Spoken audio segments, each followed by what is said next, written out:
Martin Perry is the next guest that we have on the podcast. And I have to say, after speaking to Martin for a good 2 hours, that was probably one of the most inspirational people I've ever had on the Into the Mind podcast. I've walked away from that feeling like I'm a different person with a brand new perspective on life, genuinely. Martin Perry, as of 2 days ago, just made the Paralympic squad for 2024. He is going to the Paralympics in Paris, and he was actually born with only one limb. And just learning how he has reacted throughout his life to the adversity that he has faced is totally inspiring. My name is Harrison Brown, and this is the Into the Mind podcast. If you're watching or listening, I hope this helps.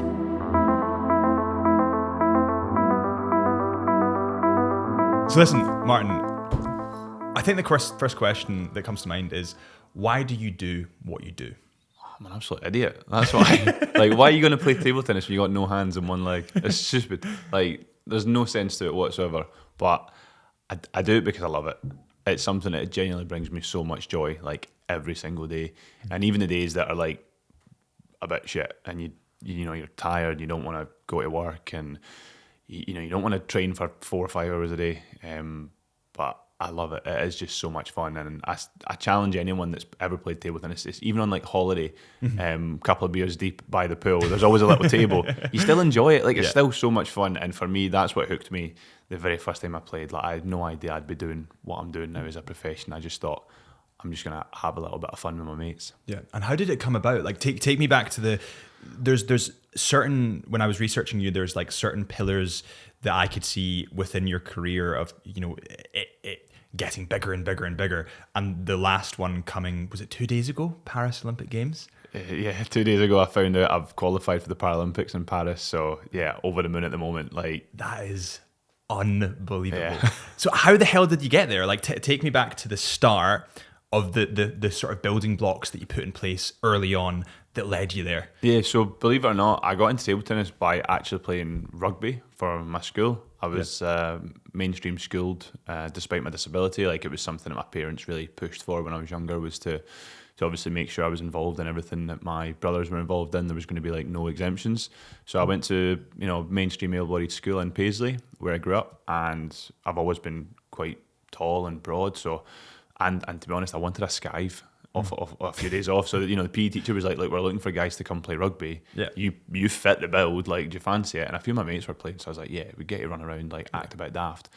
And we ended up winning like the local like council constituency like cup.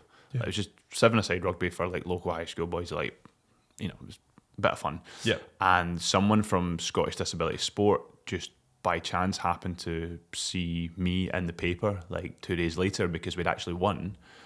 So they saw me in the paper, like, with my friends from school, like head to toe covered in mud, but like big absolute grin on my face, just like loving life. And so they contacted the school and were like, what is this guy all about? Like, he's got no hands, he's got one leg, and he's playing mainstream able-bodied rugby.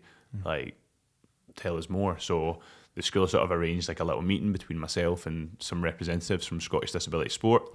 They came down, had a chat with me, and were like, we want to find you a pathway to the Paralympic Games. Like, you're incredibly able.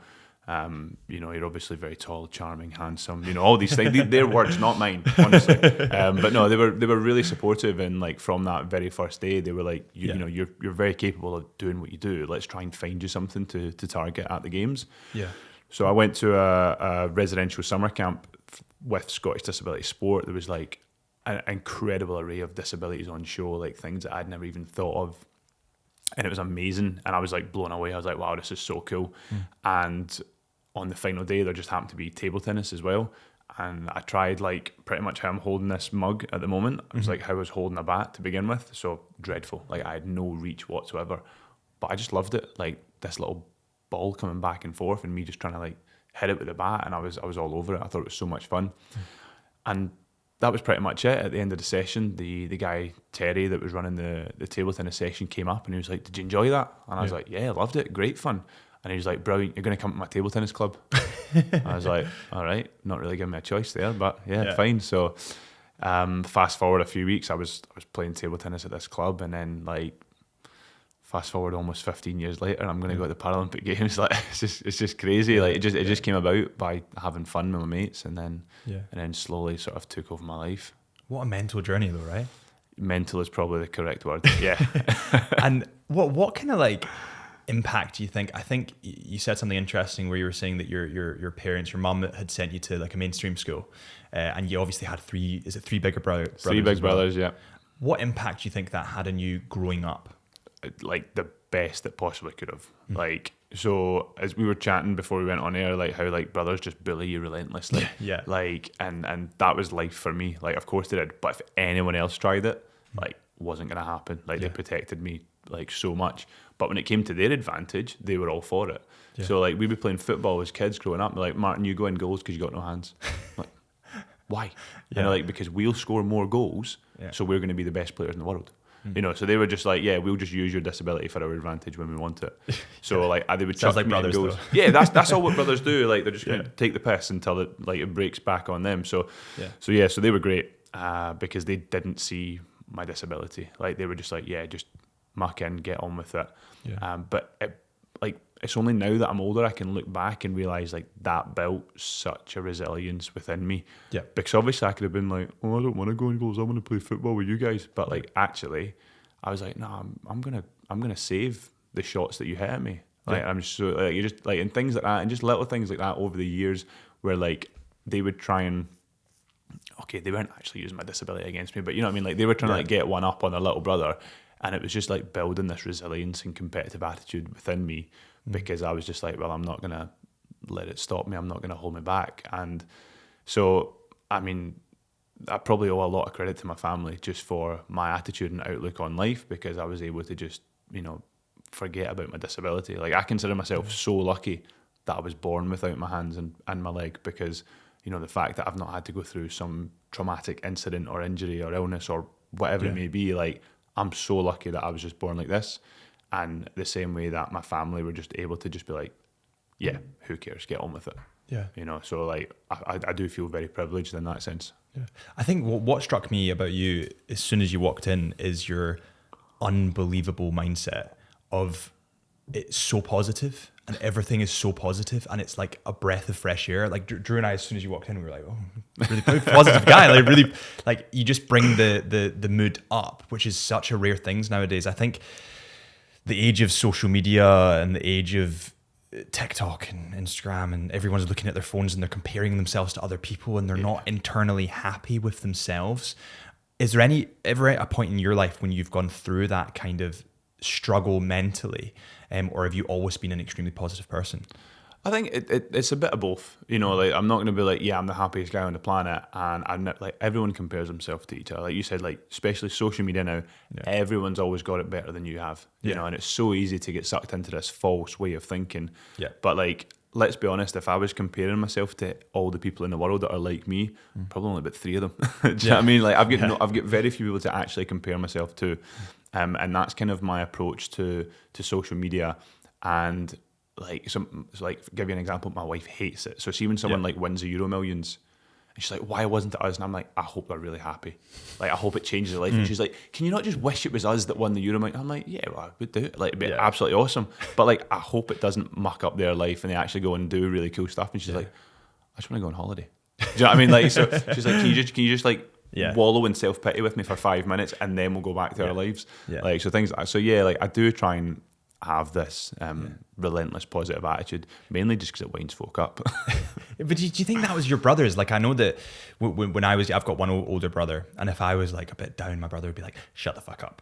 Do you think it was your brothers that kind of like ingrained in you from a young age? They were like, you grow up. Nothing's normal. Just you're fine. Is that what do you think they ingrained in you?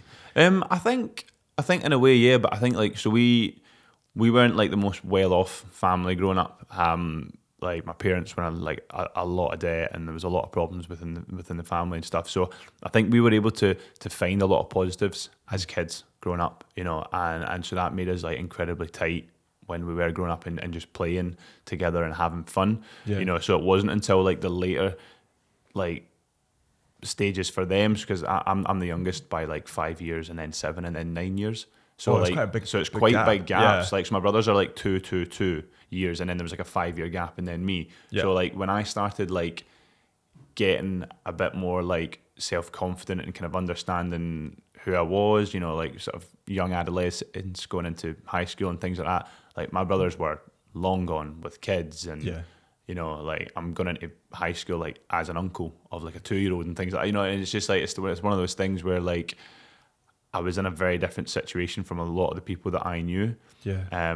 So like by the time that I probably wanted to hang out with my brothers more, like as like a young adult, it was probably too late for them. So it's only now, like recently, that like I'm getting a bit closer to 30. You know, I say that quietly. So am I. Don't worry. Getting a little bit closer to 30 and things like that. And I've got a daughter of my own. Like we're all a lot closer now because like everything's in common for all of us. You know, like we've all got the same, like everyone's trying to pay off their house and their car and look after their kids, and it's like, yeah, I know what it's like. It's, you know, so we've all got a lot more in common now. So I think that was something that I was really, really close with them when I was really young, because like they wanted to look after me and protect me and make sure that I was brought up as best as possible and have as much fun and just enjoy life with them. And then like as I got to that like middle stage of like young adolescence and stuff, like just the way life goes, like they've moved on, and so that was a little bit difficult, and I've probably felt a little bit isolated then. And I guess again that probably built up some resilience in me and a bit of toughness, and like at times it was a lot of just tough love in my family, because you know we didn't always have like the nicest of things and stuff like that. So I guess it's just situationally I've had to adapt to the life that I've had, and you know I guess I like to think I've taken it in the best way possible. You know, I feel like I've got a good outlook on life, and I never actually think about my disability. You know, I never wake up in the morning and go, shit, I got no hands again. Like you just, like I just, you know, I get up, I go on, put the coffee machine on, and go do what I'm doing. You know, so. Yeah, no, that's it's such an amazing outlook to have. I think I've actually got a question for you it's a good one, and I heard it in a podcast recently, so I don't claim this is mine. You've got two wolves. One is in a cage in the light, and one is in a cage in the dark. Which one dies first? Oh, I don't know. Bit too philosophical. Which one dies first? I would say the one in the light, because if the lights are off, then maybe it's dead already. So the one that lives is the one that you feed. So the purpose of it is right, you got me. Yeah. Listen, you've got two. So let's say you've got two sides of your brain, and you've got one dark and one light. Yeah. And the dark focuses on the shit, and the light focuses on the great. If you feed the light, if you feed the good, you will be so much happier. Love that. And you live. You know that I think it's such a valuable lesson for people, is like continue to like focus on the good and what you can control. And we were talking off air about what you can control and the factors that you can control. And you were saying that you had a sports psychologist you had for the Olympics, so right? Through the British Para Table Tennis team, you know, we got great support staff. We got coaches, physios, sports psychology, video analysis, all of that. But one of the ones that we all tap into as well is sports psychology. Yeah. You know, everyone thinks, oh, you're just playing table tennis. It's like, yeah, but it's still elite sport. Yeah. Yeah. And one of the things that we talk about with our sports psychologist a lot as a team, as individuals and as a group, is control the controllables. You know, because it's very easy to get caught up in everyday life, like we were saying earlier, about like Instagram and like looking at someone's page and going, they're going on holiday this week, and then they go, they just got a new car, and it's like, yeah, but you can't control that. You don't actually know what's going on in their life, you know. And when we relate that back to sport, you know, especially as an individual sport like table tennis, you look at folk and go, but if they win that match, then it's going to affect my world ranking. It's like, but you just have to play your match first, you know. So we talk about controlling the controllables, because at the end of the day, like, how much impact do we really have on anyone else's life? It's minimum, you know, and you don't know what's going on in their life, and it's very easy, as you said, like on social media, you can paint a picture that looks $1 million, polished, and you know, it's the best part of your day, but for all you know, like that family that's on a lovely little day out having a coffee, they've been arguing for 3 hours in the car, but as soon as they whip out their phone, it's like, oh, I love you, like it's you know, I think just try and enjoy your life as much as you can, and you can't be comparing yourself to others. Like there's no one like you for a reason. Yeah, you're an individual. You know? Yeah, for sure. And what impact do you think the sports psychologist had on your game? Do you think it made a huge impact on the sort of trajectory of your game? Yeah, I think for me, like working with Andy, shout out Andy, when I work with Andy, it's more about like realizing. So I used to get very caught up in like table tennis is like the biggest thing in the world, like because that was my job, it was what I was doing, I was so focused on it. Whereas actually, like working with Andy, I've realised like actually, like say I do go and absolutely cock up a tournament, I still get to go home to see Siobhan and Vyra, and I still have a great life. Yeah, you know, it's just table tennis just happens to be something that I'm privileged to do, and I really enjoy it. And that was like the big shift for me mentally, was that like what I do for work isn't the be all and end all. It's something that allows me to enjoy what I do everywhere else in my life. I'm just one of the fortunate ones that actually I really love my job. Yeah. You know, and I don't think there's enough people in the world that can say that. And I'm not going to be one of these guys and be like, oh, go start your own business, be an entrepreneur, do something you love. Like, that's super difficult and it's really hard to do. But I'm so lucky that I love what I do. But don't get me wrong, like we said earlier, it's not every day. Yeah. You know, it is still a job, and you'll get up and go to your job and be like, yeah, it's going to be a tough one today. Yeah. Like, but 95, 98% of the time, I'm like, brilliant, let's go. Yeah. And it's also like, who else gets the opportunity to travel the world and do what they love as a sport? Like, sport is the best thing ever. Yeah. Yeah. And do you feel like, I think that the gym's huge for me, because if I'm ever down or if I'm ever like just feeling a bit shit in my own head, like I go to the gym and I instantly feel 100 times better. You get that endorphin rush, and all of a sudden, like, anxiety's gone. You, if you are feeling a little bit depressed, that's gone. You feel clear, you feel motivated. Do you think that when you do sport, that happens? Yeah, absolutely. You get clarity. Like, yeah, definitely. And it's one of the things, like, so, I you know, I probably experienced this myself, is it's called like the post-games blues. So it's like when you do something major, where it's like World Championships or like Paralympic Games, whatever, after it, you naturally feel a bit deflated because you've worked so long to get there. And I'll probably go through this myself, like at the end of this summer, like after Paris, like regardless of the results, Yes. you know, you're just like, okay, what now? And it's like, what do you do now? But the best way to get over that is like, just start again, like go back into the gym, like get training and things like that. And I'm the same. Like I tell my wife all the time, like, I'm going to go to the gym. She's like, yeah, but you've already been. And I'm like, yeah, but as you said, like you get that rush and that feeling of like, I feel really good about myself. It doesn't have to be like a crazy workout. You know, you're not going to sit there and try and look like Arnie. You're just trying to do something to better yourself. And you know, you're just like, maybe lift a few weights. It doesn't have to be like you're not in there for 2-3 hours. Like 20 minutes is enough. Just go and get your body moving, and then you'll feel so much better for it. Yeah. Completely agree. It is that simple as well. I think so many people, they struggle with the process of going to the gym, whether that might be a confidence issue or they feel like people are looking at them, or an anxiety thing. But honestly, within 10 to 20 minutes of being there, the feeling you get is just like, you feel great. You feel like you can take over the world. Absolutely. Like, I totally get it. Like the self-consciousness thing in the gym. Like you always go there. There's always some big behemoth like grunting in the corner, trying to lift everything that's possible. You'll have like, you know, gorgeous women over there, like taking pictures in the mirrors and everything in between. And it'll just be like, so you maybe don't know where you fit in at the gym. But like, if anyone doesn't fit in the gym, it's probably the guy with no hands. You know, so people are going to look at me like regardless when I go in and try and like lift weights and do what I'm doing.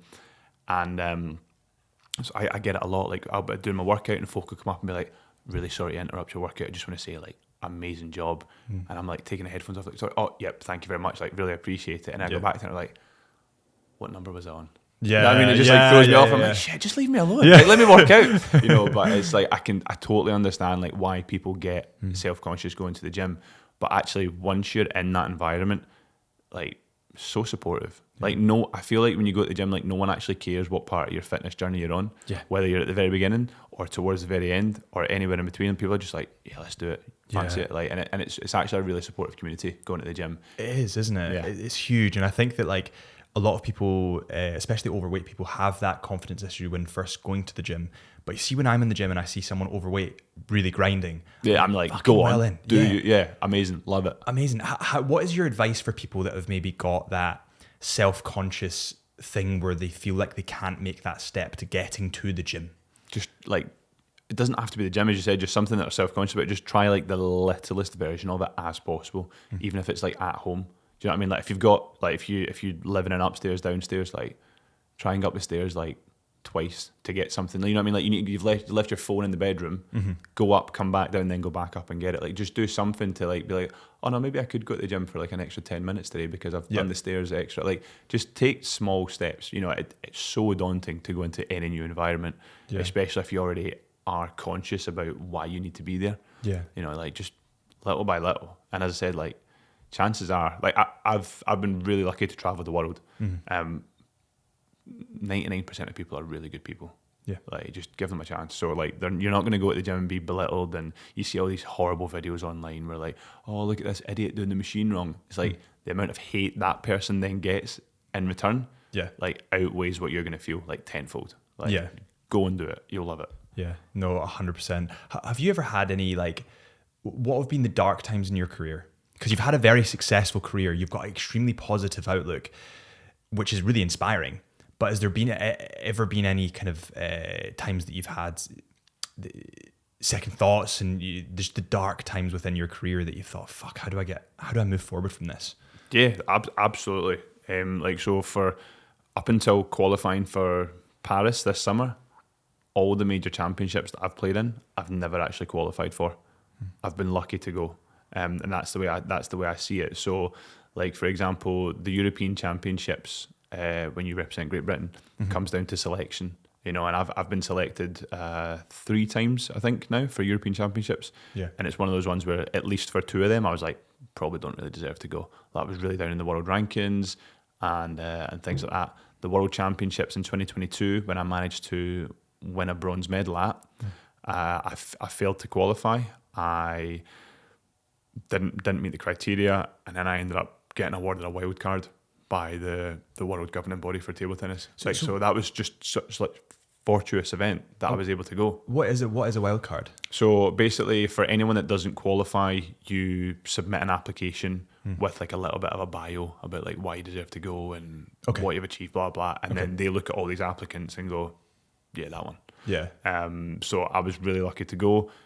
So like when I knew I didn't qualify for Tokyo, the last Paralympics, for example, like. I've cried twice about table tennis in my entire career. The first one was when I didn't qualify for Tokyo because I didn't qualify directly by ranking. I got to the, it's called like the last chance tournament. Yeah. So basically you go there, well, it's actually called the World Qualification Tournament, but no one calls it that. It's literally last chance because whoever wins it gets a spot at the games, and it'll happen again this summer to qualify for Paris for the athletes that haven't. So I got there, I got to the quarterfinal. I was playing this guy from Japan that I hadn't lost to in like 5.5 years. I was 2-0 up. I ended up losing 3-2. And I was devastated. I'd like bawled my eyes out. I remember just thinking like, why am I doing this? I've been playing for like 10 years and still haven't qualified for anything, still haven't done anything of note. Like maybe thought about like packing it in, if I'm honest. And then a few months later, like about 10 months later, I'm at the World Championships winning a medal. Yeah. You know what I mean? So like to turn that around from that, like it's a lot of support from Siobhan in particular. Yeah. Like my wife, she's amazing. You know, when I didn't qualify for Tokyo, she was like, yeah, it sucks, but someone has to lose. It was you today, like move on. And I was like, okay, thank you. Like I'm just like on FaceTime, like, okay, you're right, yeah. Like just bawling my eyes out. And then the second time I've cried was last week when I was in Poland and I'd won my quarterfinal, and I was quickly able to scan the room and see the other results that were coming in, and I realised that now that I had won and certain folk had lost, like that was able to put me to the games no matter what happened in the semi or the final if I was to get there. So I just broke down. Yeah. And it was quite funny. And my coach was like straight out with his phone taking photos of me. He's like, hey. And, content. Yeah, literally. So he's like snapping away. And then like he kind of gave me like 5 minutes. He's like, I know you're really happy, mate, but you got a semi-final in 20 minutes. Like, pull your shit together. And I was like, yeah, you're right. I'm sorry. Give me a minute. And so yeah, I ended up like going on and I got a bronze medal and stuff like that. It was really cool. But that's like the only 2 times I've cried in table tennis. But that doesn't mean the emotions don't hit you just as hard like before it, you know, like, so it's a very up and down sport where like any job you're like, oh, should I just go and change company or should I go and do this or do that? It does cross your mind in sport, and I feel like it's because sport is so volatile. Yeah. You know, like I'm not a big football fan. And I think one of the reasons because of that is like because it's so harsh and cutthroat, and it's like I know what it's like to be an athlete, and when you've got 50,000 plus fans like shouting at you, telling you you're shit and fat and slow, like I wouldn't want to do that. Like so I don't want to be a part of that environment. You know, so I like sport can hit you really hard. Yeah. I think the main predictor of success in any job or sport is persistence, because if you're not persistent and you quit, you're definitely going to fail. But if you're persistent, you might just do it. Something might just pull through and you might just do it. And I think that is a prime example, what you've just described there. You just kept at it. And you remembered why you love to do it. Medals are great. You know, going to the Olympics is great, but you love what you do and that's why you do it. So you'll keep on doing it no matter what happens. Yeah. Do you think that 5 years' time, you can still see yourself doing this just because you love what you do? Yeah, so we were literally chatting about this at the Polish Open. We went out for like a team dinner afterwards. Yeah. Which, you know what, was really nice because we were at a team dinner where like there's athletes at the table that have qualified and athletes at the table that haven't qualified. And this was the last opportunity. Well, yeah, pretty much the last opportunity to do so. And everyone was just in good spirits. Do you know what I mean? Like, because we were happy to be together as a team. We went through the mill together like for years. So that was really nice. And we were all chatting like, right, when are you going to retire? And folk are like, see how the next couple of weeks go. Like just having a laugh like that. And, you know, and then I was like, no, I want to keep going like at least one more cycle, like at least go towards LA in 2028. And if I get my way and my body's holding up, I'd like to go to Australia in 2032, but I think Siobhan will have something to say about that, you know. So probably be another couple of kids there as well. Yeah, well, yeah, probably. So you know, you never know what life's going to throw at you. But like, I have every intention to play table tennis until I stop being in love with it, you know. And whether that's, you know, that can come after I step away from international duty, and I could just go to the local table tennis club and drum chapel and play and have fun, or you know, like I think the day that I stop loving it is the day that I'll stop playing, and I'll be content with that, like no matter how my career's panned out, because I've been so lucky to do what I love for, as it stands, you know, close to 15 years. I'd love to get 15 more, but then I'd be like 45, and with this leg and back that I've got, I'll be lucky to be upright then. So we'll just see what happens, man. Yeah. There was an interesting podcast with Dana White, and it was the Lex Friedman podcast, and he was talking about the UFC superstars that become superstars, and he says that the common factor in it is that they're in it for the love of the sport. They're not in it for fame, they're not in it for money, they're in it for the love of the sport. And the ones that really withstand the test of time are those that love to do what they do and continue to do so even when everyone else is kind of dropped off. How do you keep the love going with table tennis? I mean, if I was in table tennis for the money, I've picked the wrong sport. Like, it's just not going to happen. But it's generally like it's hard to explain. You just need to play it. Like, and I don't care how shit you are, like, or how great you are. Just play the game, and you'll be like, oh no, this is good fun. And then all of a sudden, like, you'll be playing with your mate across the table, and it becomes super competitive.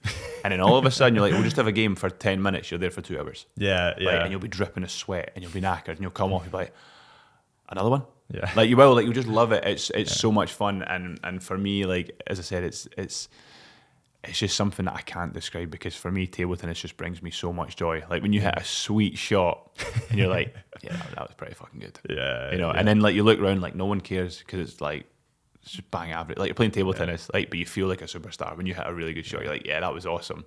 And like you look around, it's like, oh, no, I'm still playing table tennis though. It's not like the sexiest of sport, is it? You know what I mean? So. Yeah, it's just, but it is bloody good fun. Yeah. I remember playing. I went traveling for a while around Thailand and Vietnam. Love it. I love those countries. Best places in the world. Stunning, right? You've been, right? I've been really lucky. I've actually played in Thailand. A couple of times, but my wife and I and Siobhan's parents, we've all done like a couple of Asian tours. So we've done like Thailand, Cambodia, Laos, Vietnam, just as a little family. It's bloody awesome. Like the best food, best people, like the scenery, the wildlife is amazing. Don't get me wrong, like if any bugs come near me, I'm like all over it, like I'm out of there. Like I can't do bugs, which probably isn't the best when you go to Asia. You know? But I survived. But I love Asia. It's so good. Asia, see, like South Southeast Asia is amazing. my favorite place in the world. Absolutely. Like you've got, Thailand, the beautiful water combined with beautiful people, the fact that food is incredible and also cheap as shit. Yeah, and it'll blow your socks off. Like spice-wise, you'll be sitting there like sweating. Yeah. Like, it's so tasty. Just crying into your dish. I can't stop. Yeah, it's so good. I love Thai food. Yeah. And where did you go in Thailand? Did you? So we did. I've done Bangkok. I've done Pattaya. Koh San Road in Bangkok. Everything like amazing, so much fun. But I remember like one of the best meals I've had in my entire life was a banh mi in Vietnam. We just landed in Hanoi after like flying for like I think it was like 12 and a half hours, but we landed at 6 a.m, so the hotel wouldn't let us in the room. God. Yeah. So I'm literally I couldn't. I was one of those like I sleep on planes like to no end. This flight didn't sleep. So I'd been up for like 23 hours and like my eyes twitching. I'm like walking through Hanoi and like my eyes like twitching. She runs like, "You alright?" I'm like, "I'm gonna die." Like I'm like shaking. And eventually like all these little vendors and markets like open up and the shutters come up and stuff. And I was like, I need to get food. So we got this little banh mi sandwich. And honestly there's like flies and stuff in the patty. And I was like, I don't care. Like I don't care. Like the shop was like the dirtiest little hole in the wall and it was the best meal of my life. Yeah. Like it was so good, so tasty. And I was just like, it cost me like 17 pence. Yeah, like, wild, right? And it was just like, I had such a good time. Like that set the standard for the trip. I was like, this is going to be a good trip. It was awesome. And do they get paid for it? So when you go to these trips, like with your wife or at that point, maybe fiance, would they get paid for? Well, that was just a family holiday. That's just holidays, that was a family right? holiday. Yeah. Got so you. like when it's table tennis, like 90% of everything's paid for. It's That's only pretty good, like right? because we've got quite a large squad. Yeah. We're publicly funded. We don't really have any like private sponsors as a team. We do as athletes, which like help us to no end. We can buy more kit. We can go to extra tournaments and stuff like that, which is amazing. Yeah. But that was just a family holiday. Whereas when we play table tennis, like majority of stuff is paid for us. Yeah. And you won't be visiting Koh San Road when it's... No, definitely not. Not when you're on business. But we were really lucky when we went to Japan in 2019. We were in Tokyo. Oh, you've been to Japan. Best country in the world. Like that is like... Fuck, I really want to go there. Tokyo is the coolest place in the world. Yeah. And so we went there early, and because it was the year before the games, I know I didn't go to the games in the end, but because it was the year before the games, the staff took the mindset of like, look, this is undoubtedly one of the coolest places in the world. Yeah. We want you to be focused when you come back next year. So we're going to go a few days early and just go do what you want to do. Explore. Like if you want to go explore. If you want to just sit in the hotel, but do what you want to do so that when you come back for the games, you're not like, I want to go see Japan, I want to go see Shibuya Cross, and I want to go do all this. So that was like the best thing ever. So we went out like 3 days early and got to do all like the touristy stuff that we never get to do. Like we travel the world, but you never get to do anything. You go airport, hotel, play-in venue, and then just rinse and repeat. So went to Japan, like I've got like a photo of me like on Shibuya Crossing, and I'm like I'm so happy. I was like vibrating with happiness. It was so cool. Yeah. And Tokyo was like the best place ever. So like that, and that was all paid for. Like, how lucky is that? Do you know what I mean? I mean, see, imagine having a job. Like I'm in the same boat where my job is, a lot of it is to travel. Like the photos are on the wall, so I do a lot of travel videography and photography. And then like sometimes I'm in these countries and I'm like, oh, I'm like a bit tired and I feel a bit shit.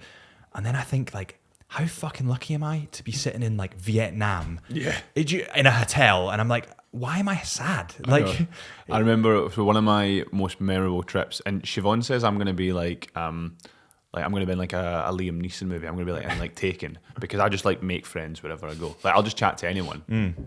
And she's like, just shut up, leave them alone. Like they don't like you, be quiet. And but I was flying out to the China Open a few years back, and because I was flying from Glasgow, like I just went like a little bit earlier from the rest of the team that were flying from London, just the way the flights were working out. So I was there a day early, but on my flight out, I got chatting to this guy, Daniel. Started chatting to him, and like before we knew it, so it was like a 10-11 hour flight to where we were going in China. Before I knew it, like we were like, shit, we've only got like 2.5 hours left of this flight. Like we better get a kip. Like, we're just chatting, like just about life, everything. Like he had a couple of young kids and things like that, and we were just like, we hit it off really well. And so like we've landed, we're getting off the plane. He's like, what's your plans? I'm like, I'm just chilling at the airport hotel until the team gets here tomorrow. And he was like, no, you're not. He's like, I'm cancelling my work meetings today. He's like, we're going round Beijing together. I was like, oh my God. Cool. Yeah. So I just did like this little Beijing trip with a guy I met on the plane, and Siobhan's like, "You're gonna die one day because this is the shit that happens in a movie, Yeah. and then I need to pay ransom and come and get you." And like we still talk to this day, like you know what I mean? Like we still mess each other now and again, like, "Oh, how's the family? Brilliant," and things like that. And we just did this little like Beijing tour on our own, and then I like met up with the team, but like we didn't take any photos, like we were never on our phone, we were just chatting, things like that. So I meet up with the team the next day, and they're like, "You've just made that up. Yeah. Like, you don't have a friend called Daniel, and you didn't go touring around Beijing." I was like, "I did. I swear to God." I was like, "I'm bloody knackered. I've got blisters on my feet." And they're like, "Nah, you just made that up." Yeah. And like, I'm pretty sure half of them still don't believe me that I did it. Yeah. Like, it's just... There is something about like, there's something in that, something about a shared experience that brings people together, whether that's festivals, long haul flights, going to see someone at the Hydro. There's something about a shared thing that brings people together. Like me and my girlfriend were on the way to Mexico like 3 weeks ago, and the flight was cancelled, and then the flight was delayed, and fucking, all that crap. And out of the cancellations and delays and all this kind of stuff, we ended up meeting tons of people just because we had the same shit. Do you know what I mean? Yeah. My sister's current boyfriend. Getting a bit weird now. That was a bit of a weird one. But my sister's current boyfriend, I was meant to go to Bali with my ex-girlfriend. Me and my ex-girlfriend broke up, so I was like, I'll take my sister.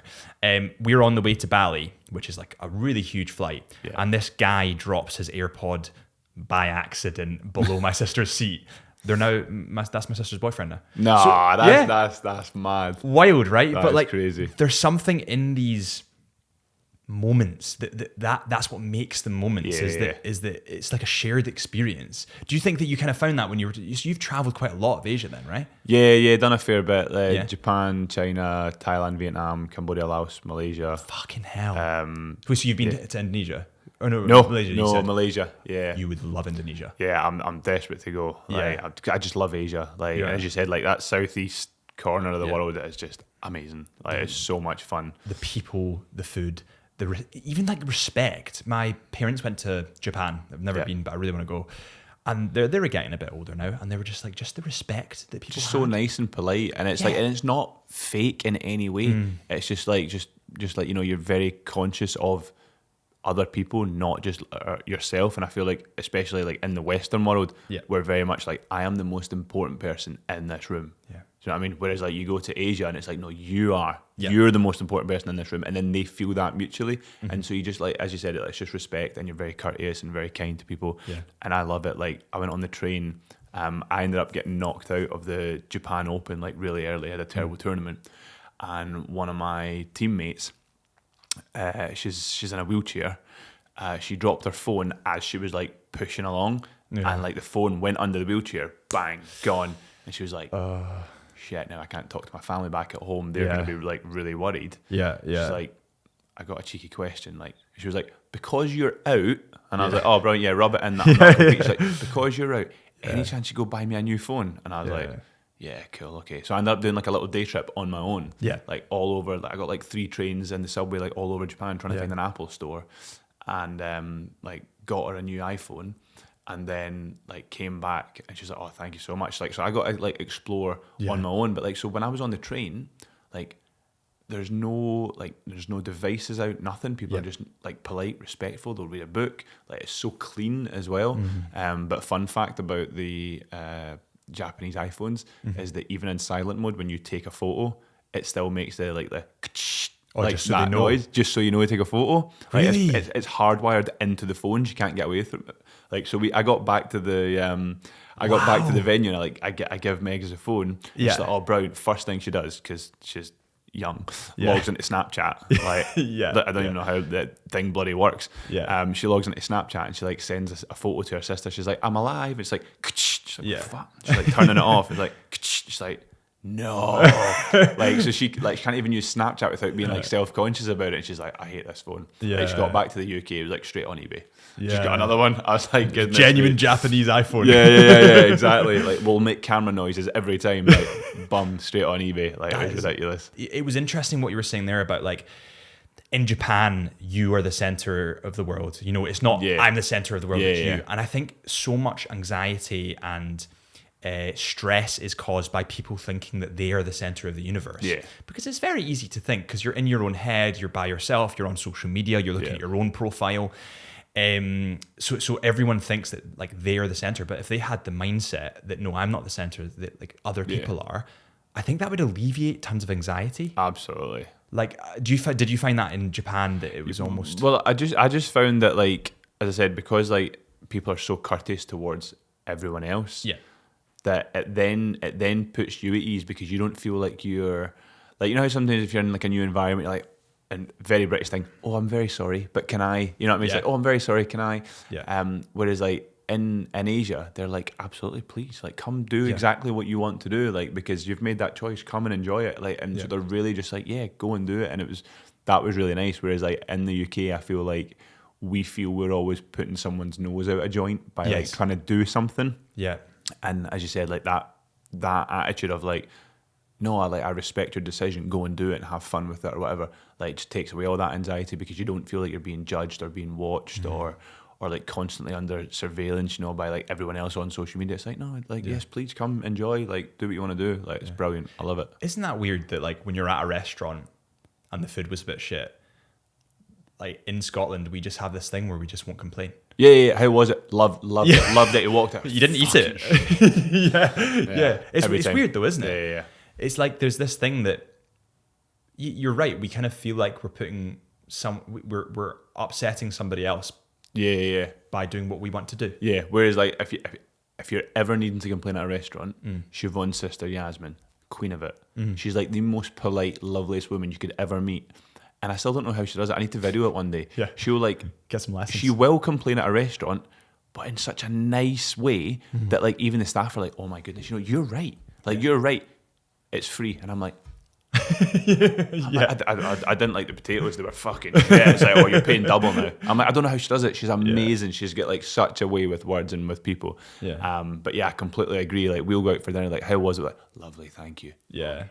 Like, you know, it's just it happens everywhere. Whereas like, I reckon if that was to happen in Asia, they'd be like, so sorry, we'll fix it for you. Like, things like that, and they'll give you it free. Or there's also a thing in Asia, not just in Asia. I feel like I might get shot for saying this, but I feel like this is the case within the UK and Americans as well. We're very quick to criticize. So like Blair Kinghorn, who was on the podcast, a Scottish rugby player, he was talking about this, and he was saying that like obviously rugby, you know, he's playing in front of hundreds of thousands of people that are watching that. You know, the Scotland-England game, for example, we're all rooting for Scotland, and he drops the ball. And all of a sudden, you have critics all over the world that think they know better than Blair Kinghorn. Or they think they would have caught it for one. Yeah. There's a reason he's on the grass and you're not. Exactly. But there seems to be a critique thing within the UK and I only see it within the UK and America. But from those other countries, they're more understanding of that because they know that you're on the pitch for a reason instead of them being on the pitch. Have you had to deal with criticism, and how have you kind of dealt with that? No, I don't have any experience of that like whatsoever, to be honest. I'm really fortunate that no one really watches table tennis. I do. I was watching it the other night to research me. Okay, but like unless you're involved in TT, like you don't watch it. So thankfully, like people, I've never really had any like trolls or anything like that, and but of course that might become a thing at the Paralympic Games where like it's open to the world and like people will tune in just because of the spectacle of the Paralympic Games. So like it's definitely possible. But like I like to think I'd be able to just ignore it. But that's easier said than done. You know, I've never experienced it, so I couldn't possibly say, oh yeah, just do this and it'll be fine. I've never went through it, and I hope I don't, because like you see some of the, like a big rugby fan myself, you know, and you look at these comments after the games and it's like win, lose or draw.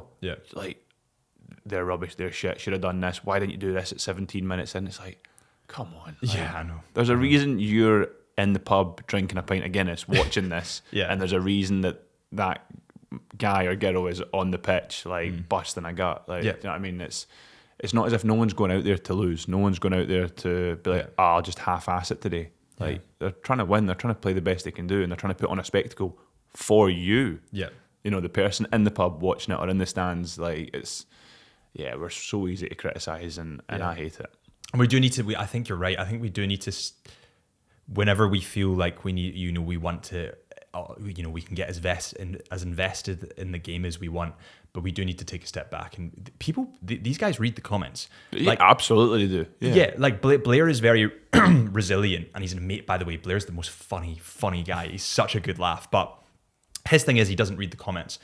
But every now and again, I'm sure he goes on Instagram. Of course he does. And I'm sure he checks the most liked comment, right? Like, and if there's hundreds of thousands of people watching a game that, let's say 100 people comment, he's going to go to the one comment that is negative. Yeah. Because it's just the human nature. If you look at news outlets, they always focus on negative shit because that's what people click on. Yeah. Because they want to, that's it. So I do feel like we just need to take a step back and like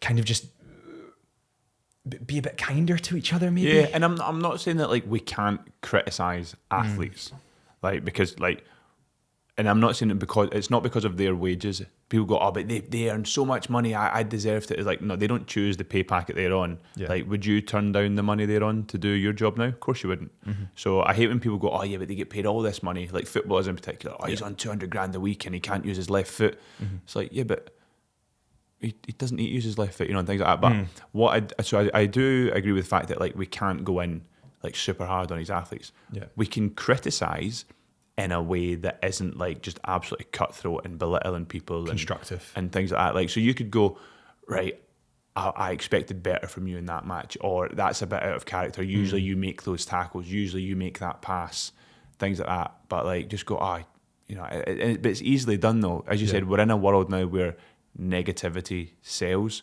so you can go, oh, he was fucking shit that game and he shouldn't be picked for the next match, and why are they even in the squad? And then you're going to get, it only takes like 2, 3, 4 other people to come in and as you said, like re-comment on that one particular thread, and all of a sudden it's a full conversation.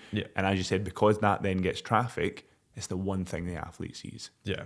Like no one's going to pre-mark and be like, you didn't put that on the hanger correctly. That's terrible. Like you deserve the sack in the morning. It's like, come on. Like it's a job, but it's difficult because it is in the public eye and it's so hard to get away from it. But you can just be like, after that's not you. You usually make those passes, or you do normally score in that position, things like that. But again, it's hard. Like, or do you know what? Just say it in private. You don't need to put it on social media. Where you can hide behind a screen or a keyboard and be like, oh, no one actually knows who I am. You can say it in private to your family. Oh, I thought so-and-so was shit today. Like, really not like them. You don't have to go online and be like, you're trash, get out the squad, go home. Like, why do you need to do that? Yeah. I think my thing is just don't say it unless you'd say it in person. So like, let's say we're talking about Blair Kinghorn at the moment, amazing rugby player. Let's pretend he drops a game during the World Cup, whatever it might be. Potentially you'd say to him after, oh, listen, unlucky on that drop. Like, unlucky, you played so well the whole game apart from that drop. Fair enough. Like, people comment on our YouTube videos and it's constructive criticism. I don't like the lighting that you use this set. We're like, all right. Yeah, brilliant. Yeah, we can use that. We'll change I can actually do something with that. Have you seen the famous, I think it's Paddy Power. Paddy Power advert where it's like all these, you'll need to watch it, it's amazing.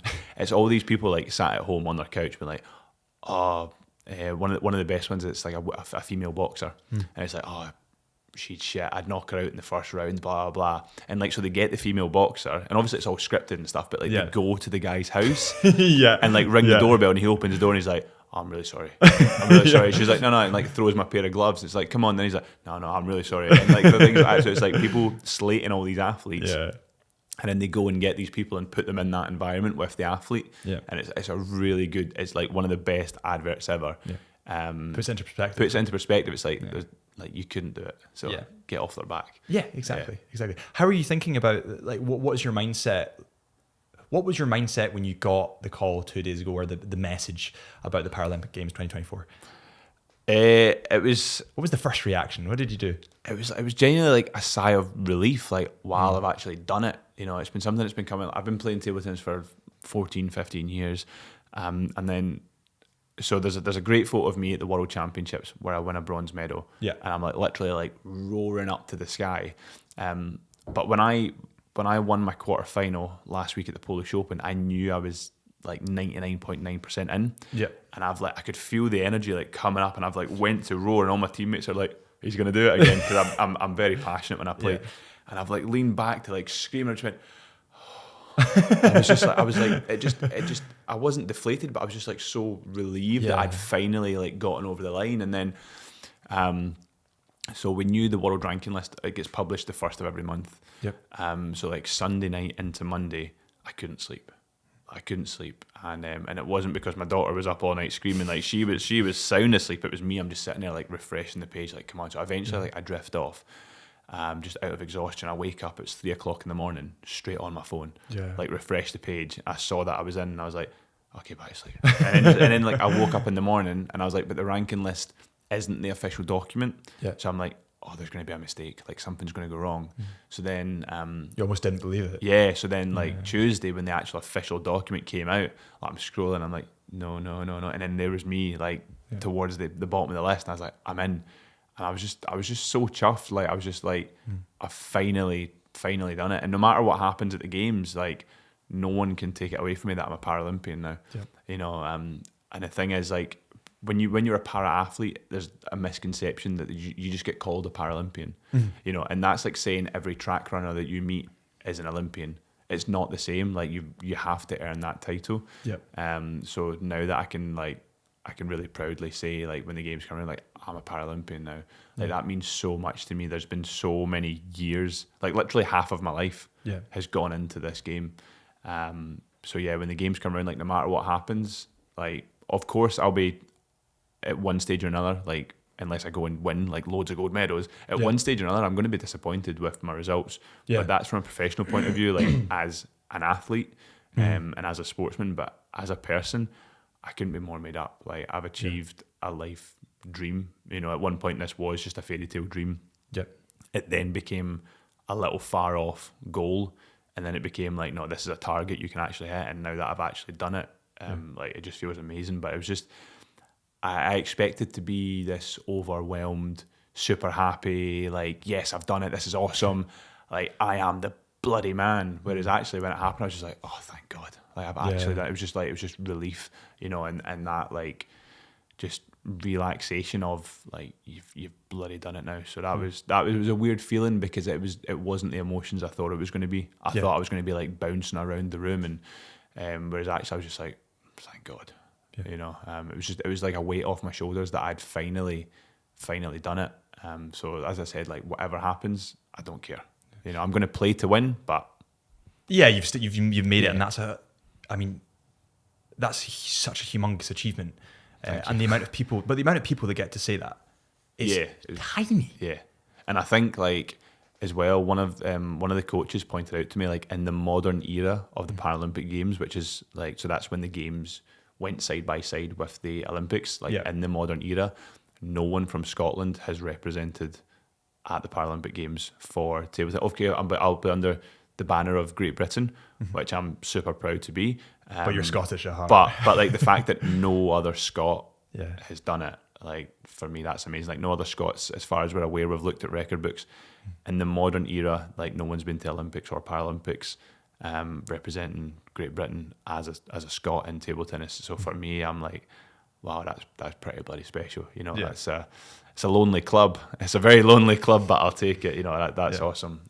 So yeah, I'm really chuffed with that. Amazing, man, amazing. And there's a question I ask quite a few people that have achieved great things within their life, and it's an interesting one to kind of get you to think. Do you think that you are driven, or do you think that you've been dragged? You're trying to prove something to other people from your past? No, I think I've been driven. I've always been very self-motivated, and I think as an athlete you have to be very selfish at times, which is difficult on your friends, difficult on your family, difficult on the things that you want to do in your life, because a lot of times as an athlete, especially when like very few athletes come in and they're just at the top, and then so when you're trying to work your way up the ranks and you're growing up, you know, as like late teens, early 20s, and you want to go do all this fun stuff and cool stuff, it's like you have this fight with yourself. You're like, I want to go to this festival, but I also want to go to training because this will get me to the games. And it's like, yeah, but I want to go to this house party because maybe that girl's there that I like and whatever. It's like, but I want to go and do, you know. So it's very conflicting as an athlete. So I definitely feel driven more than dragged. But again, that's something that I've been fortunate enough with the mindset that I've got, that I can very clearly see what I want, and as I said, at times be maybe a bit too selfish about it. But thankfully, like Siobhan, my wife, she's so understanding. She understands that this isn't just table tennis and it's not just a job for me. She's like, she understands like the Paralympics is the pinnacle of sport for a para-athlete, just the same as the Olympic Games is for any able-bodied athlete. So she's like the best support I could ever have. So yeah, definitely driven. And did you find that difficult when, you know, at school there's house parties, there's, you know, club nights, there's things like that. Did you find it difficult saying no to those kind of things?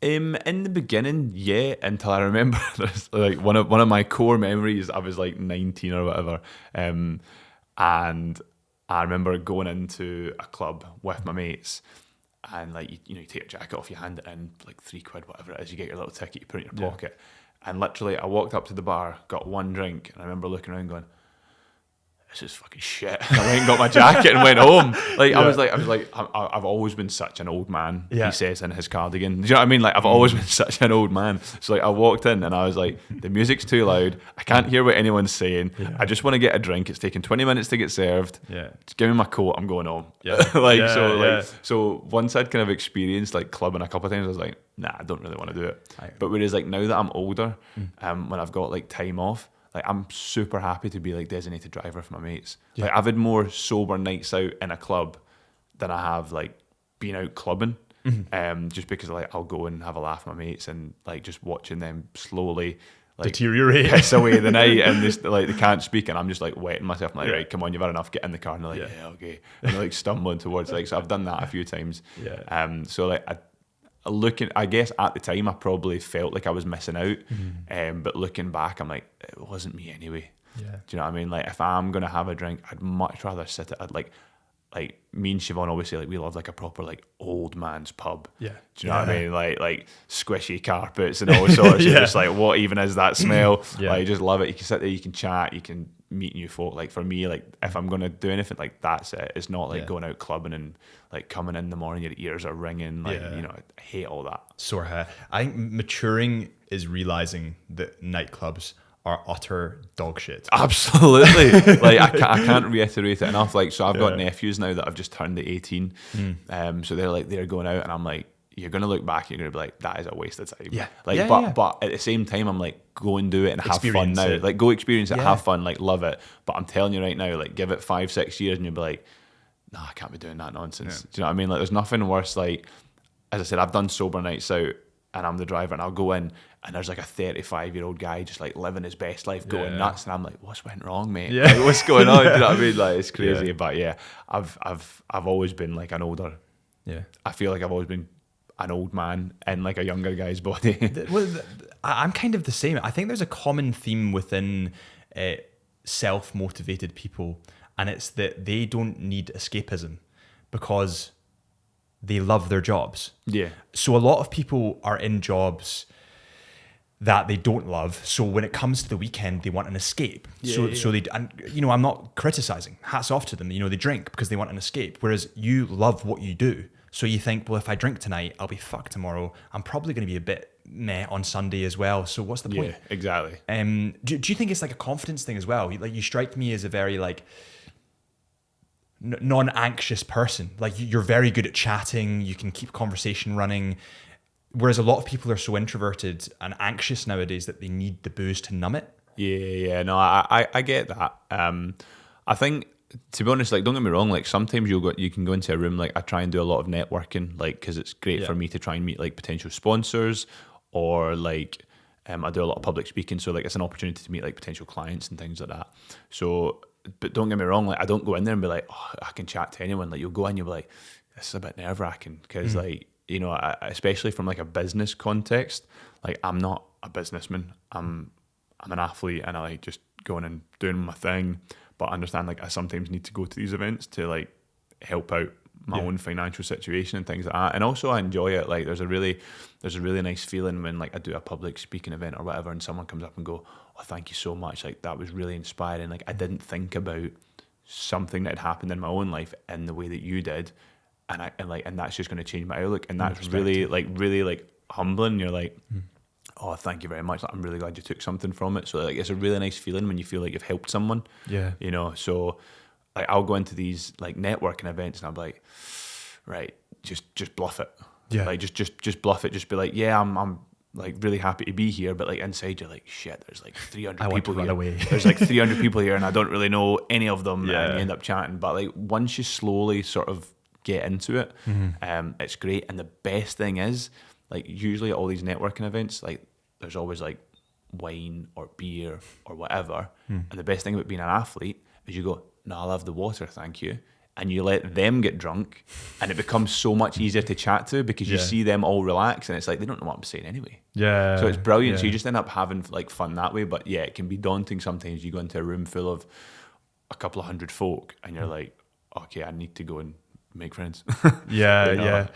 And how do you cool. deal with the nerves? Like before, a public speech or before a game, before a match, what's your coping mechanism to like breathe? I think just like trust in the practice that you've put in, like especially with like table tennis, like because it means so much to myself and all my teammates. Like, yeah, we're not going to be like, don't get nervous before a match. Yeah. Every match means something to you. Like no matter who, what, where, when, or why you're playing, like every match means something.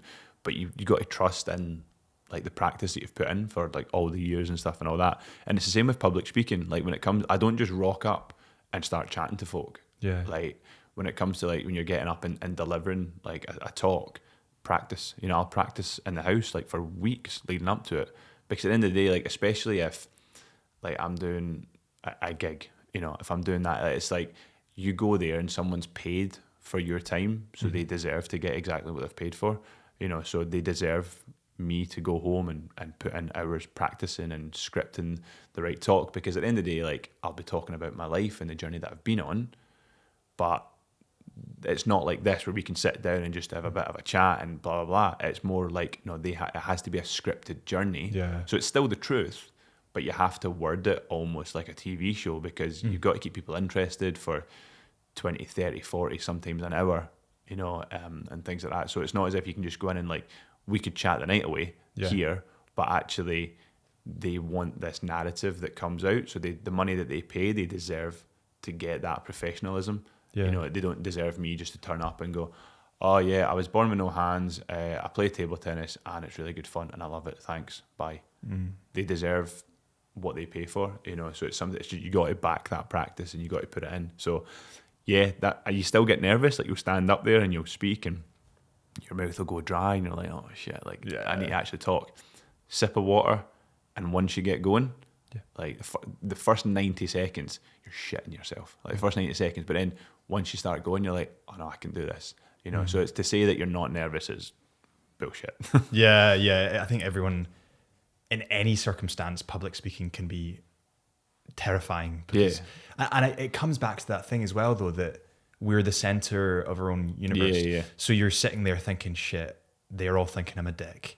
And they probably aren't. They're probably thinking about what they're going to cook for dinner that night. And even if they are, they're not going to tell me. Yeah. Do you know what I mean? They're going to go, that was great, loved it. And I'll be like, thank you very much. And it'll be like that restaurant, I go, that was great, loved it. Turn around, it was fucking shit. Do you know what I mean? I'm never going to know anyway, so it's fine. But like that's why I love like podcasts as well, because you just chat and it's a bit more natural, and it's not like you're not sitting there with a teleprompter and be like, I have to ask this question, then follow up with this. Like it's just a blather. But yeah, podcast, I think there's so much more natural, and I think you get so much more out of people within a podcast because they are relaxed. Like cameras are a bit weird, like, but if you're on the news and you've like, right, you've got a 3-minute segment and you need to say X, you're like, fuck. How am I going to portray this to everyone watching? Whereas if it's like, right, listen, you've got an hour and a half and there's no set, obviously listen, I've got a couple of questions, but there's not really a set. But you'll ask something that'll naturally just lead into something else. Like I bet we didn't expect to talk about traveling over Southeast Asia. Yeah. But it comes in because, and that's what I love about podcasts. Whereas I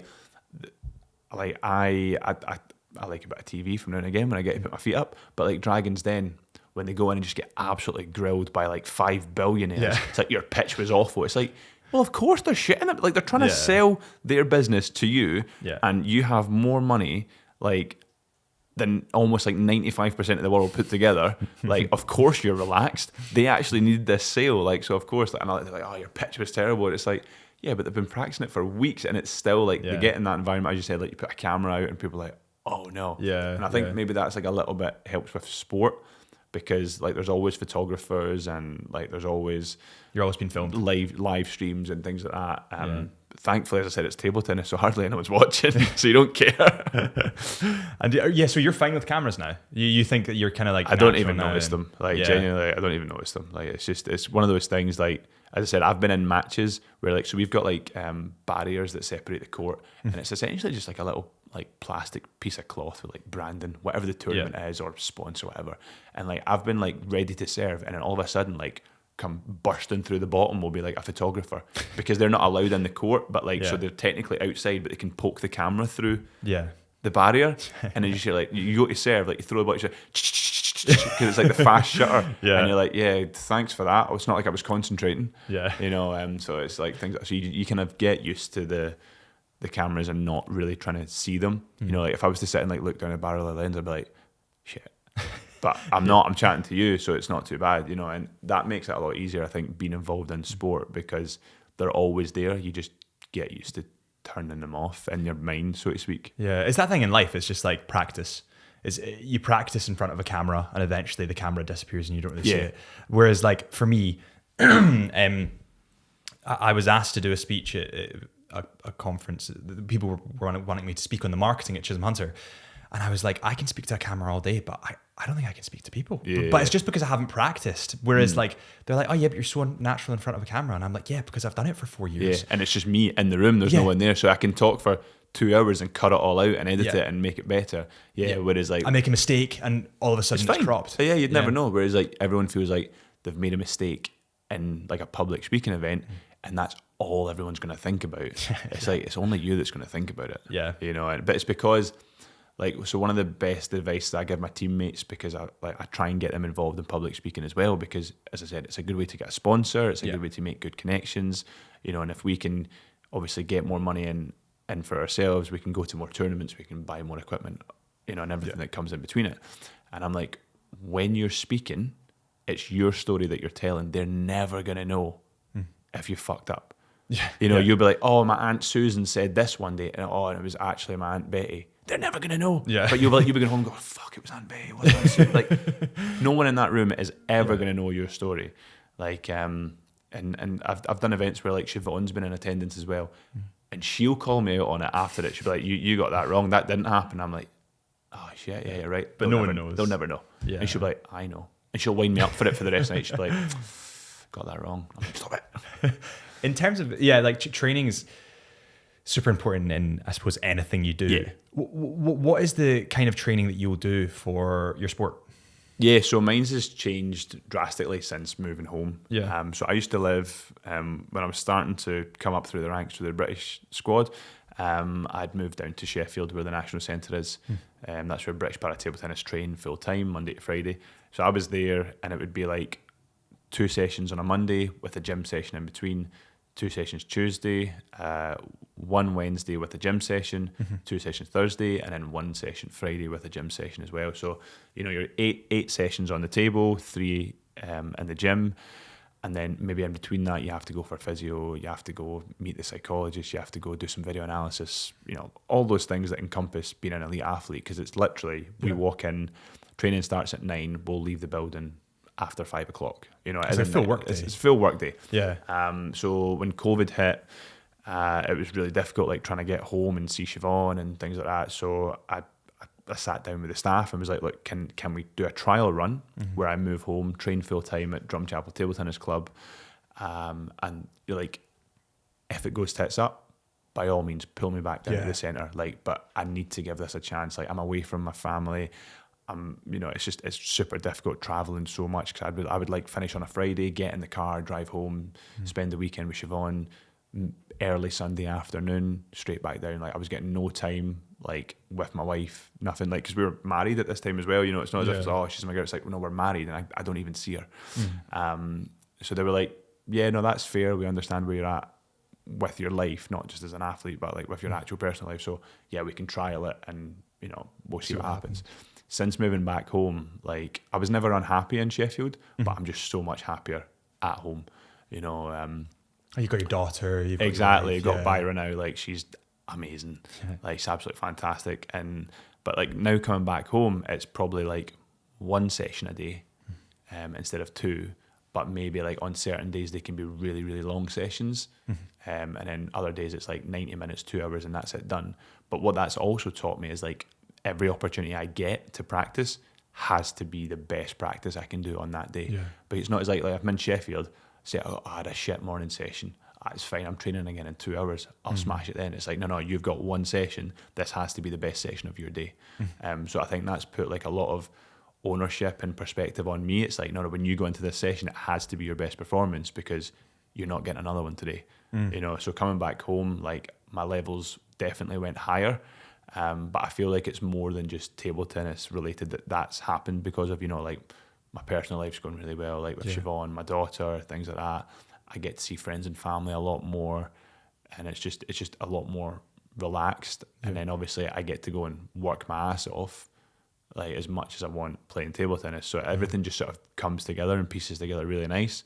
Whereas like when I was down south, it was very regimented and very structured, which I totally agree with. But it's just different circumstance. But yeah, exactly. So it's kind of like that whole change in dynamic has really benefited me to no end, and the team has been so supportive, you know, because they understand that even though I'm paid to be a table tennis athlete, they understand that I'm a husband, I'm a father, I'm a brother, I'm a son. Like they understand I'm more than just the athlete, which is fantastic. Were you nervous when you had your daughter? Shitting myself. So I found out at Glasgow airport. I just thankfully just landed and wasn't just leaving. You know, it's not as if Siobhan went, oh, by the way, I'm pregnant, get on a plane. Thankfully I just landed back from a competition. She might have saved it for then. And so Siobhan's picked me up at the airport. And so like, oh, how you doing? Kiss, cuddle thing, suitcase in the back of the car. And just as we were about to get in the car, like Siobhan's just like pulled out the test, and I was like, I was like terrified. Like it was all planned. Like but like we were really fortunate. It happened really quick for us. Like some people try for months. We're so lucky. Like we're so lucky. You know, it's just like it's one of those things that we understand we're very, very fortunate to be in that position. So I like jokingly like grabbed my suitcase and pretended to run back to the airport. She's like, yeah, very good, but like obviously you say joking, but cut that bit. But yeah, exactly. So. But yeah, of course, like for me, the first initial thought was like, is she going to be disabled? You know, because obviously like my disability, I've always been told it's not hereditary. Like it's just something that it happens. It's unfortunate. It's just going to have to be what it is. But like as soon as I found out, before we even knew it was going to be a girl or whatever, like as soon as I found out, I was like, are they going to be like me? Because just because I've dealt with it so well and just because it's been easy for me, it doesn't mean that it would be easy for someone else. So of course I was really nervous about all that, and we did extra tests and stuff, and we could see like super early on straight away like she's fine, she's got hands and feet, like it's brilliant, and she's the most beautiful, happy little baby ever. So like that's just awesome. But of course like that whole process of Siobhan being pregnant, and then when Byra was born, again of course I was like really worried. I was like, I can do everything in life, but what if I can't do it for my daughter? What if I can't change her? What if I can't like, you know, just take care of her? So that was really scared, and it took me really a long time to like change her nappy or get her dressed. And then after like maybe a week or so, I realized it's taking you so long to do this because you're shitting yourself that you're going to hurt her or that you're going to make a mistake. Like I soon realized, I was like, oh no, that you're like, your disability is not playing a part in this whatsoever. It's your own head being like, you're going to hurt her, you're going to do this. Whereas now, like, I'll just like scoop her up, like, right, let's go. And like, when it, like nappy, done, bang, like pull the top over her head. Like before I was like, oh, I've got to be really delicate. And like, oh, come on. I was like, done, you're dressed, we need to go. And it's brilliant. But that was just after chatting to like some teammates and things like that, and just friends in general, I realised that every new parent has that. That they're gonna, oh, I need to be so careful and delicate, I don't want to hurt them, and actually I realised that I was just being a new parent. I wasn't being a disabled parent, because my disability actually doesn't. The one thing I can't do is put our socks on, like that's it, and it's only because our socks are like an inch long. It's like I can't even open them. Like Siobhan struggles, she's like, yeah, it's a pain in the arse. Like, they're tiny, like, but everything else like so easy, and I love it, and like I just love spending time with her. Like I hadn't seen her for just over 3 weeks when I was away trying to qualify. I'd been in like Kazakhstan, straight to Italy, straight to Spain, just competing. And then like I got home and I just like picked her up straight away. And I don't even know how long I was holding her for, but eventually I was like, Siobhan, I can't feel my arms. You're going to have to take her. Like, I was just so happy to be back with her. Yeah. So yeah, she's absolutely amazing. So she is. And like what's really nice is like I've been going to all these like pro tours and stuff, and I've had like competitors come up to me and be like, there's a gift for your daughter. Like giving me like clothes for her and everything. And I'm like, that's amazing. Like how nice is that? You know what I mean? And I was like, maybe you're not a dickhead, Martin. People like you. You know, and that was just really nice, like going to all these tournaments and like people coming up like, how's she getting on? Like, oh, she, like, see the photos, she looks amazing. And I'm like, that's so nice. Like, you know, again, because I think especially within para sport, like we're already in roughly the same boat, give or take. A lot of people understand like what's going on in each other's life, especially with like a disability and stuff. And you're really and close. It's so nice. Yeah. So nice. Yeah, Holly's definitely going to watch this, so no. I'm 26 now, so it's getting to the stage where I'm in. Drew, you're 32? 33. So like we're getting to the stage now where it's an option. We're getting there, and at the moment for me it's not. But from my friends and from the people that I know that have had children, they're like, you're so nervous, and then as soon as it happens, you cannot imagine a life without her. Absolutely. I would be completely lost without her. Like she's the best thing ever. Like this morning I got her up out of bed and she's just like looking up at me, she's just smiling. And I'm like, you have no idea what's going on today, but you're just so happy. She's like, and she's just like, everything's just like, and like all kids, like everything's just amazing to them. You know, and that's brilliant. Like, so when I pick her up and she's like, it's just like, I'm just like, yes, come on, come on. Like I get like, what is it, like cuteness aggression? Like I get that, and I'm like, you're gonna pop if I squeeze you any harder. Like I just can't put her down. You know, and it's absolutely brilliant. Yeah, I love it because like we were married for what would it be now? So it was 6 years this December coming. So why did you get married at? So I'd have been 24. Wow, really? Yeah, I was really young. So, quite young, yeah. Yeah, so we had like, I need to get a move on. Yeah, so we had like 5 years. But what we love as well is like we did what's right for us. So we had like 5 years of like just being married and enjoying ourselves, like going nice holidays, like, you know, is it DINK lifestyle, double income, no kids?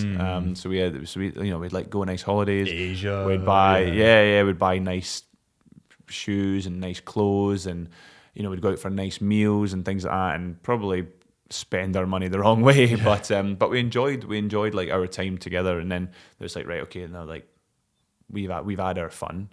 Should we look at trying to start a family? You know, and so I think that was like the perfect way for us to do it. It was like, you know, we were obviously going out and then got engaged, got married, spent a few years like just together, just being us, enjoying it, and then now like we have Byra, and it's like, it's almost like, why didn't we do this sooner? Because she is so much fun, but we both are like, no, we made the right decision for us, and we did it at the right time, so like it's perfect. Amazing. And has Byra had an impact on your mindset when training for tournaments? Oh, absolutely. Like absolutely. Like especially like, see when you are having a shit day or like you're absolutely done in, and you're like, okay, I've got like an hour left to go, and you're like, oh, I really can't be arsed. You're like, oh, but you get to go home and get a cuddle. I'm like, yeah, that'll be all right then. So it'll be all right. And then so like when you are having those shit days, it's like, nah, it'll be all right because I get to go home and I get to play with her and things like that, and that helps. And especially like so of course like when I'm in a competition, like if it goes tits up, of course like you're absolutely gutted, and then I'll sit down and, you know, wallow in self-pity for like 10-15 minutes, and I'm like, oh, this is terrible, worst result ever, and then like I'll get Siobhan and Byra on the phone, like be on FaceTime on the other half of the world, and I'm like, it's all right. Yeah. Do you know what I mean? And I think like that's really given me a lot of perspective, is like, it is a job and I do what I love and it's amazing. But like, I'm not going to play table tennis forever. Do you know what I mean? Like, I'm going to obviously move on to different things when I'm older and things like that when my career comes to an end. But touch wood, I'll hopefully have always Siobhan and Byra, you know, and that's amazing, because then when things do go tits up in my professional life, I've still got it great, you know, at home, and I can go home and spend time with them and just be a family and love it. It does give you perspective on what really matters in life. And I think what really matters in life are your family, your friends, and the memories you create. Absolutely. And like, you could die a millionaire, and what the fuck are you going to do with the money? Yeah, I know. Like, I'm all for people. Like, I've never begrudged anyone making money. Like, even with my upbringing, as I said, when we didn't really have much thought, I've never begrudged anyone making money. I'm like, absolutely go, like, do it. Just bloody spend it though. Like, enjoy yourself. Like, enjoy. Like, because very few people actually come into money. Do you know what I mean? Like, they've earned it. They've got that for a reason. It's like, go and enjoy it then. Like, go on that holiday, buy that nice car. Like, obviously don't piss it all up a wall and like put yourself in financial trouble. Yeah. But like, if you can, like, go and enjoy yourself, because you've deserved it. You've worked really hard for it. And as I said, I completely agree. Like, you could die a millionaire, and what's it going to mean? Yeah. It's like, you should go and enjoy it. There was a gentleman, I can't remember his name, but he owned Innocent Smoothie, and Innocent Smoothie, ironically, got bought over by Coca-Cola. All right. So Innocent Smoothie is branded as healthy, but actually Coca-Cola own Innocent Smoothie. So there was an interview with the CEO. He still owns a percentage share, and he's worth a lot of money now, hundreds of millions. Good on him. Good on him. And there was an interviewer, and the interviewer was saying, "Oh, what are you going to do with all your money?" And he was like, "My objective is to earn tons of money and then to die poor, spend it all." Absolutely. Fair enough. Give it to my kids, give them the best start, but have the best life possible. Because when you're in the grave, you're in the grave. Yeah. And you can't see Asia when you're in the grave. Absolutely not. You can't do these things. So it's so important to just like to know what's valuable. Yeah, exactly. Being a hermit and having tons of money is really going to bring you happiness. Yeah, and that's what I was saying. Like, it was like the best thing for me and Siobhan was having those 5 years to ourselves, to like go on expensive holidays and go to a really nice restaurant and to have a nice outfit or whatever. Yeah, it's like, because we didn't envision having kids at one point. And then, like, both of our mindsets changed. It's like, no, actually, it'd be really cool to enjoy this with someone else, or multiple else if it comes that way, So we feel like we did the right thing for us, and like, don't put yourself in trouble, or try your best not to, but enjoy it. Why not? I saw a picture on your Instagram the other day of is it you, your daughter, and Gerard Butler? Yes. Yeah. Where did you meet him? Was it at the rugby? It was at the Calcutta Cup, Scotland, England, at Murrayfield. I was there as well. Yeah. So we were on the pitch after the game. We had pitch side access, and then like me and Gerard Butler are like both from Paisley, but he just happened to be like chatting next to us. And I ended up just like chatting away to him, and he's actually a really nice guy, like super nice guy. And so we were chatting away, and he like pulled out his phone, and I was like, oh, he's like disengaged. Like, I've wasted too much of this guy's time. Like, obviously, like, really famous actor. I was like, I'm really sorry. I'll let you go. And he's like, what are you talking? He's like, no, I'm trying to show you something. And I was like, no way. Like, he was such a nice guy, and he was like showing me photos. So but he was really taken with her. Yeah. He was all over it. It was brilliant. It was just, and it was nice because he was just like a really nice, genuine guy. Yeah. And like, I don't meet many celebrities, but I guess they have this persona. Like, a lot of them can either be like Marmite, like they're really, really nice, or just like a dickhead. Yeah. And he was super nice. Like, he was totally smitten by her, and it was brilliant. And but like, when he whipped out his phone, I was like, I'll take the hint. And he's like, no, I'm showing you photos. He's like, probably shouldn't be showing you these photos because it was from like his latest movie. Yeah. And he's like, look at this, how cool is this? I was like, oh, so cool. Like, it was, so it was just a really nice, fun day. Yeah. He's such a rugby fan. And I was at that game. That was Scotland. Amazing. Smashed it, right? Well, we tend to smash England these days. Duhan van der Merwe. What a guy. The best looking guy and the best looking rugby player. Siobhan disagrees. She disagrees. She's like, I don't see it. You've seen those thick blonde locks. I know. The guy's handsome. She got a thing against blondes. Sorry, everyone. But she got a thing against blondes. I'm like, he's gorgeous. And she's like, nah, it's the blonde hair. And I'm like, I'll take him. He's a good looking guy, and he's bloody good at his job as well. Incredible at his job. Yeah. There's an interesting story about him. He's going to come on the podcast, so I don't want to say too much because it might be slightly wrong. So anyone listening to this, listen to that podcast when it comes out, because he'll tell the full story.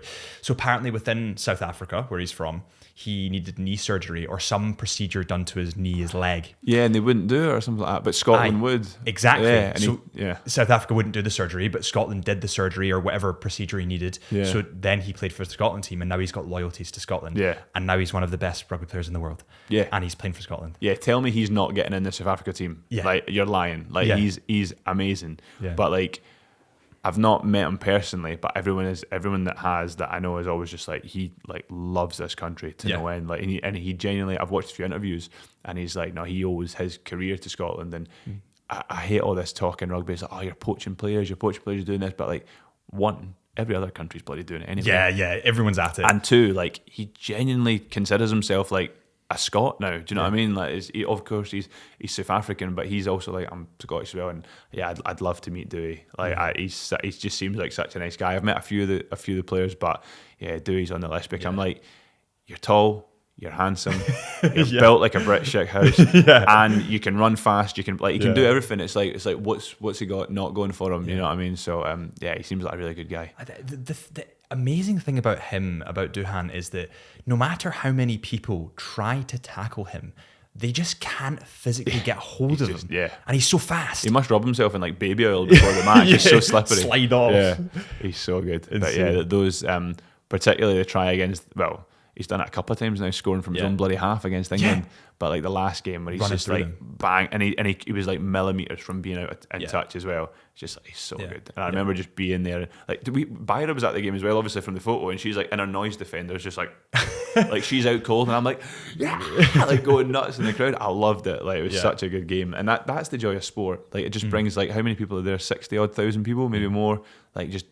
And again, with rugby, like, even the English fans after it are in such good spirits, just because rugby's got that environment and it brings everyone together, and that mindset of just enjoy it, watch a bit of the game, and have a laugh. And it was brilliant. You know what I mean? Like, so we were getting the tram back after the game, which absolutely heaving, as you can imagine. Like, packed in like sardines. We couldn't get it. We had to walk. Yeah, it was ridiculous. But Siobhan's wearing Byra on like a little chest carrier. Yeah, and like, obviously people are like packed in like sardines, and these English fans like got up and were like surrounding Siobhan like in a little pod, like to protect her, like to protect Siobhan Byra. And I was just like, that's rugby. Do you know what I mean? Like, that's brilliant, because they were like, and the whole time Siobhan's like, you guys are shit. Yeah. And they're like protectors, and they're like, we know. Yeah. Like, and I just loved it. Like, for me, that was amazing. You know what I mean? We had such a good laugh, and these guys were like brilliant and just helped us get on and off the tram. Like, it was so busy and packed, and like, it was brilliant. And that's the joy of sport, is just bringing people together. It's also the difference between rugby and football, I've found, is that football can be a lot more aggressive. Yes. Whereas rugby is a lot more, I don't want to say gentleman-like, but it has an aura of... There's a lot more values, I believe. Yeah, moral values. Whereas in football, you have genuine stabbings going on over football. And it's like, what? Like, you hate someone because of the colour that they support. I don't get it. I don't get it at all. We have a closing tradition on the podcast. Okay. And it's a question. And I suppose for you, I'm going to change it up slightly. I think, what is the most valuable lesson you've learned within your life so far? Oh, jeez. I wish you'd prep me on that. Most valuable lesson. You're thinking of these motivational speeches you've done, and you're like, oh, goodness. I don't know. The first thing that comes to mind, and it's not really from like sport, I guess it's just from like life in general, is that like, just have faith in people. I think people believe that like everyone's out to get them a lot of the time, or like someone's a bit nasty. Like, I've traveled the world and things like that, and I think majority of folk are just good folk. You know, they're really good people. And again, that's what I love about sport. Was so even last week when I was competing, there's people that like on the table, like, you absolutely hate. You come to loggerheads, you know, you're shouting in each other's face. Yeah. And I'd actually said something to one of the German players. It wasn't like bad or anything. I was just like, oh, you fucking lucky bastard or whatever. Yeah. And like, it wasn't like, you know, heat of the moment. Yeah. I'm not like slagging him off or anything. I was just like, fucking piece of shit, and just mouthing off. And at the end of the game, he came up to me and he was like, that really hurt me. Like, I didn't feel like I was lucky. Like, I'm playing the right shots. I was like, you're absolutely right. Yeah. I was like, it was in the heat of the moment. I was like, what happens on the court stays on the court. And he went, absolutely, I can respect that. Yeah. And then like shook my hand and walked away. Do you know what I mean? And like, so I think just believing that people are nice, I think, tends to work out more often than not. And that's something that I truly believe in, is that people are usually genuinely good people. Yeah. It is a valuable lesson to learn. And I think it strips sort of anxiety away. And I think you're probably right. the vast majority of people don't want to see any harm done to you. Yeah. Like, there's the minority, that 0.1% that are maybe a little bit narcissistic. Yeah. But the majority of people are just really kind. Yeah, like, so one of my first trips abroad, it was before like all these, you know, you can go like, you can use your card everywhere now, and you don't get any fees if you got the right card. So it was before Monzo, all that. all that Yeah, stuff. everything, Starling, everything, like all that. And so I had to go to an ATM abroad, and I had never held, I can't remember what the currency was, but I'd never held it before. So it was like the first kind of like big plastic currency. And obviously I'm used to like paper notes at the time. And so I've taken the money out of the ATM, and I was like, oh, shit, that's really slippy. And I've been like, whoosh, and it was like 300 euros, and it just went like honestly up in like a cloud of smoke, and I'm like, oh, yeah. And like this guy came running over, he's like, oh, I like, what? And he's like scooped up all my money, and I'm like, oh, he's gonna run. Like, I was like, he's gonna run. Like, it was like 300 euros or whatever I think it was, and he sat and he's like counted it all out. He's like, how much did you take out? And I was like, 300. He's like, he's counting it all out. He's like, give me your wallet. And I was like, okay. And I like, give me my wallet. And he's like, and he's counted it again, like put it in. And he's like, have a good day. And I was like, thank you so much. Like, that's like he could have been quids in there. Do you know what I mean? And off. And then like I've been halfway around the world, and like my shoe will come undone. I can't tie my shoes. So if I'm on my own, I'll just quickly fling the laces on the inside, slide my foot in, get on with it. And I've had people come up to me, like, we don't even speak the same language, and they'll come up and be like, your shoe's undone, or some version of it where I can understand what they're saying because they're pointing at my shoes and my laces are all over the place. And I'll be like, shit, cool, tie my shoes. Oh, that's beautiful. Like, people are good, you know, and I always stand by that. Yeah. Amazing. Well, listen, Olympic Games 2024 or Paralympic Games 2024, good luck. Thank you. That is fucking nuts. That's going to be crazy. And I'll be supporting you from the sideline. Where can people find you? What's your Instagram, Twitter, Instagram, X maybe? Perry94 on Instagram. Yeah. Twitter /X, I think it's Martin TT Perry, but don't waste your time on that. I don't use it. Instagram's probably the best one. I don't really do much more social media on other than that. So yeah. Amazing. Well, thank you so much. Honestly, truly inspirational. Thank you very much. And I'm saying that legitimately, truly inspirational. Your mindset, your focus, your family values, your moral compass, unbelievable. Thanks, man. And people can take huge inspiration from that, and I can take huge inspiration from that. So genuinely, thank you. No, thanks for having me. I've really enjoyed it, and big up the coffee, whatever those beans were. They were fantastic. There you go. Brilliant. Get them on bulk. Yeah, I loved it. No, thank you so much for having me. I really enjoyed it.